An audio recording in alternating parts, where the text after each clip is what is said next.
Hoy aprenderemos cómo instalar un tomacorriente de 120 voltios AC, una habilidad esencial en electricidad residencial. Este tema es importante ya que garantiza la seguridad tanto del instalador como de la propia instalación eléctrica y sus usuarios, además de un suministro eléctrico adecuado para la vivienda. Respecto a la orientación del tomacorriente. De acuerdo con su orientación, el tomacorriente de 120 voltios tiene dos maneras de instalarse. En algunos países suele instalarse de manera vertical y en otros de manera horizontal. En el ejercicio de hoy lo instalaremos verticalmente como se hace en los Estados Unidos, por ejemplo. En esta posición las ranuras del enchufe muestran la apariencia de una carita de asombro, con las ranuras alargadas hacia arriba y las ranuras semicirculares hacia abajo. Para los efectos de funcionamiento, en la instalación de los cables es irrelevante la orientación del receptáculo. En este ejercicio lo instalaremos de manera vertical.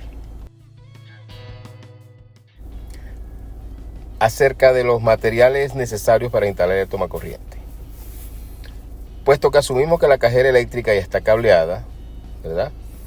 Los materiales necesarios para instalar el tomacorriente son un tomacorriente de 120 voltios AC tipo B con su tapa y un rollo de cinta aislante.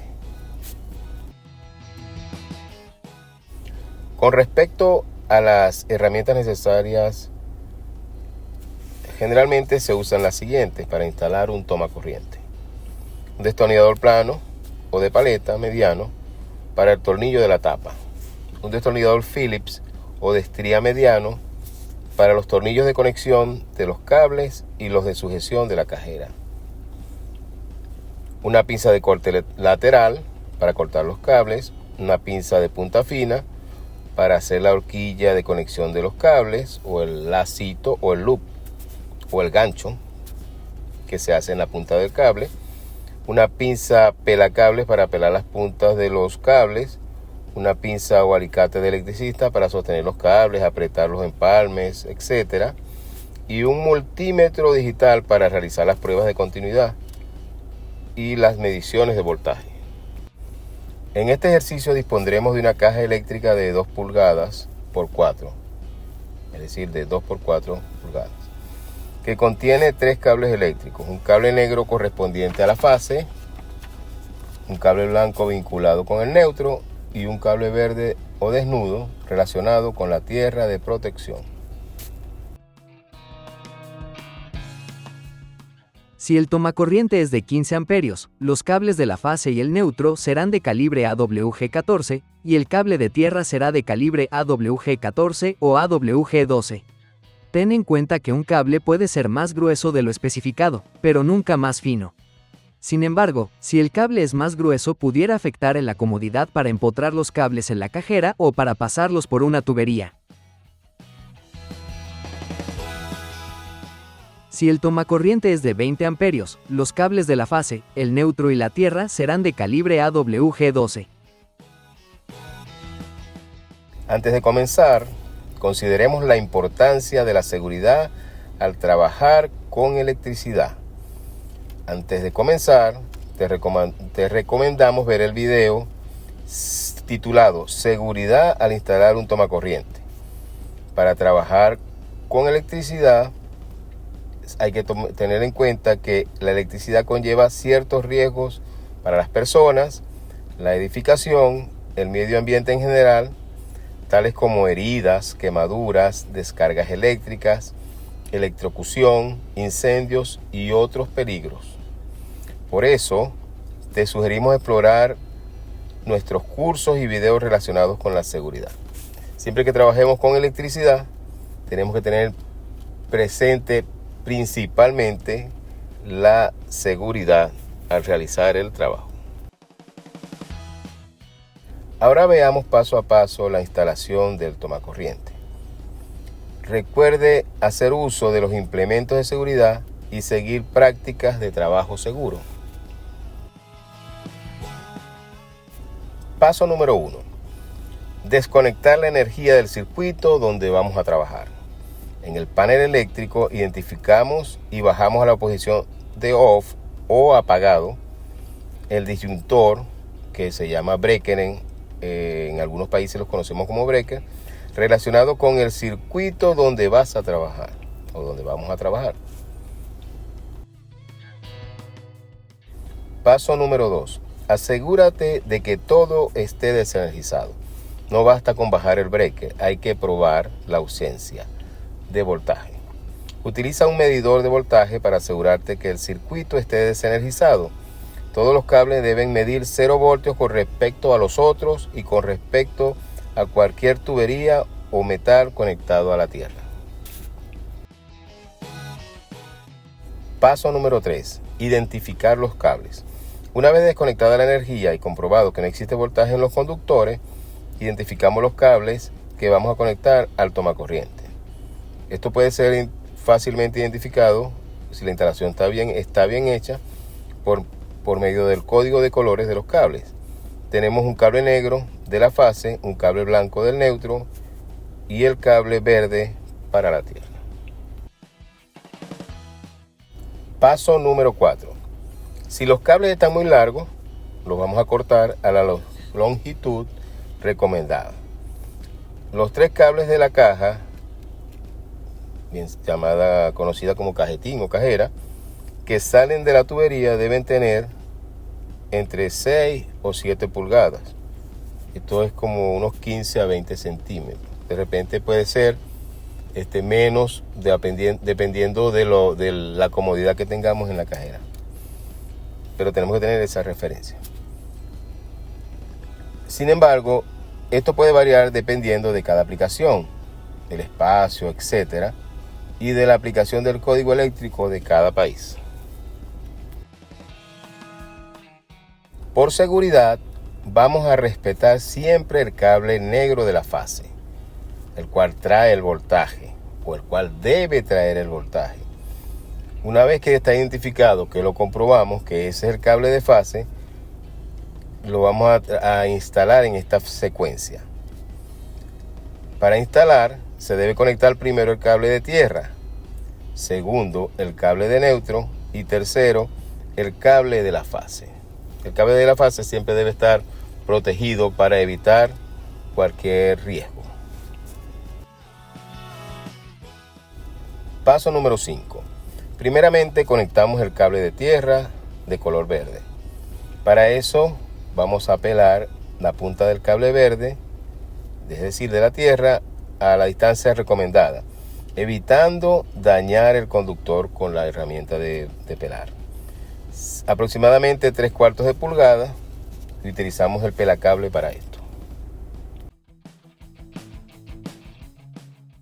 Hacemos un lazo o un gancho en la punta del cable con la ayuda de la pinza de punta fina y lo podemos sostener con el alicate, ayudándonos. Orientado a la misma dirección en la que se girará el tornillo, en el sentido horario o hacia la derecha, para asegurarnos una conexión firme y que apriete al momento de que el cable quede apretado al momento de apretarse el tornillo. Introducimos el gancho del cable que hicimos en el paso pasado, el paso anterior, en el tornillo de color verde, de manera que al apretar el tornillo, el cable quede abrazando el tornillo, rodeándolo. Esto se llama en sentido de las agujas del reloj. Luego apretamos el tornillo firme y cuidadosamente. Comprobamos que la conexión quede firme y bien hecha, sin cables sueltos o flojos. La figura muestra la apariencia del receptáculo mirándolo de frente. El tornillo aprieta firmemente las partes expuestas del cable verde. Ahora vamos al paso 6. En segundo lugar, después de conectar el cable de tierra, conectamos el cable de neutro, que es de color blanco. Para eso, pelamos la punta del cable neutro a la distancia recomendada, evitando dañar el conductor, como hicimos con el cable verde, aproximadamente a unas 3/4 de pulgada.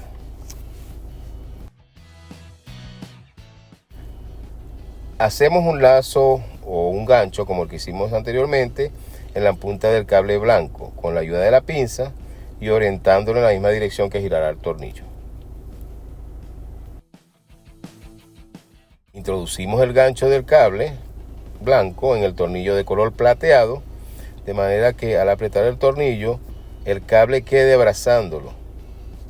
Apretamos el tornillo firmemente y de manera cuidadosa comprobamos que la conexión quede firme y bien hecha, sin cables sueltos ni flojos. Ahora vamos al paso número 7. En tercer lugar, conectamos el cable de fase de color negro. Para esto pelamos la punta del cable negro a la distancia de 3/4 de pulgada, igual que hicimos con los otros dos cables. A este cable también le hacemos el lazo como lo hicimos anteriormente con los otros y con la pinza, ¿verdad? Lo hacemos orientándolo a la misma dirección que girará el tornillo, para que cuando gire el tornillo quede de manera firmemente conectado. Introducimos el gancho del cable negro en el tornillo de color dorado, de manera que al apretarlo quede firmemente. Comprobamos que la conexión quede firme, bien hecha, sin cables sueltos o flojos. Este tornillo es muy importante, al igual que los otros, que quede muy bien conectado firmemente sin hacer conexión con otros cables de distinto color. En el paso 8 realizamos una revisión final de todo lo hecho durante el ejercicio. Revisamos las conexiones que hicimos, que no haya cables flojos, no haya cables sueltos, que los cables no estén haciendo contacto entre sí o que no estén haciendo contacto con otros objetos, y también que no haya otra condición anormal. Echamos una buena revisada en este paso. En el paso número 9, protegemos las partes metálicas de la conexión aplicando cinta aislante o tape, conocido como tape, sobre los tornillos alrededor de los lados del tomacorriente. En el paso número 10, introducimos el receptáculo o tomacorriente dentro de la cajita eléctrica, ¿verdad? El cajetín, acomodando cuidadosamente los cables. Igual manera que no queden machucados, apretados, en corto, expuestos, que queden bien. Y fijamos el receptáculo a la cajera apretando sus tornillos de fijación. El paso número 11, realizamos nuevamente una inspección ya con el tomacorriente dentro de la caja y buscamos condiciones anormales. Igualmente cortocircuitos, cables sueltos, cables flojos, cualquier condición anormal. Y si está todo bien, colocamos la tapa. Ahora energizamos el circuito subiendo el respectivo breaker o disyuntor, ¿verdad? Y comprobamos la instalación. Para probar la instalación, realizamos pruebas de medición de voltaje entre la fase y el neutro. Debe indicar unos 120 voltios AC aproximadamente. Luego, realizamos pruebas de medición de voltaje entre la fase y la tierra. Debe indicar unos 120 voltios AC aproximadamente. Y, finalmente, realizamos pruebas de medición de voltaje entre la tierra y el neutro. Debe indicar 0 voltios. Siguiendo estos pasos, habrás instalado de manera segura un tomacorriente de 120 voltios AC usado en electricidad residencial, en la instalación que se realiza en las casas, utilizando el método y los pasos que antes mencionamos. Muchísimas gracias por ver el video. Esperamos que haya sido de tu agrado y provecho. Nos vemos en el próximo. Aprende más en tecnicurso.com. Cursos técnicos en línea, de manera simple y al alcance de todos.